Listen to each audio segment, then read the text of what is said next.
Why Blonde, the upcoming NC-17 rated Netflix film from director Andrew Dominik, does not include actress Ana de Armas imitating Marilyn Monroe.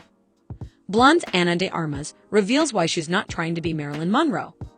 A fictitious depiction of Monroe's life, the 2000 novel of the same name by Joyce Carol Oates is the source material for the movie.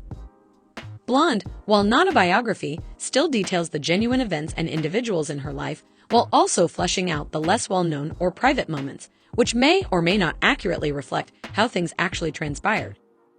Dominik has made a point of criticizing the MPA's decision to give Blonde an NC-17 rating, calling it political given that an episode of HBO's Euphoria is much more graphic.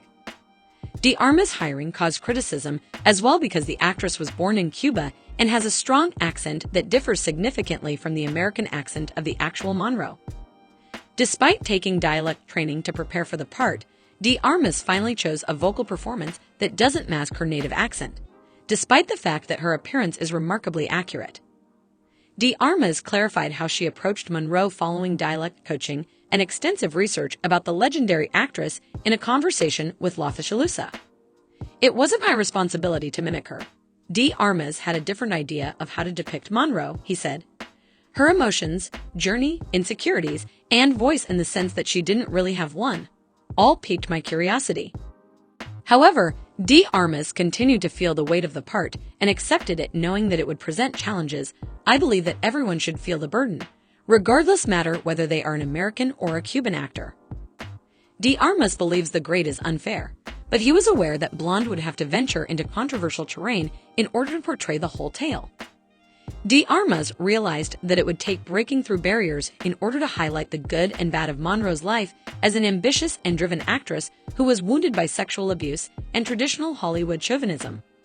However, it's crucial to depict all of the events in Marilyn's life that led to her fate in order to properly convey this tale. It required explanation. De Armas points out that not just her had to rise to that challenge. Everyone in the cast was aware that we had to visit some unpleasant locations. There were others besides myself. One of the most eagerly awaited movies this autumn is Blonde because of the huge buzz that has been generated by the trailers and promotional photos that have been made public. In addition, the NC-17 designation has raised interest in the production, with many people wanting to view the movie to determine whether the harsh rating was justified. Without a question, De Armas' portrayal of Monroe, despite her accent and minor physical deviations from the real Monroe, will be the most memorable aspect of the film.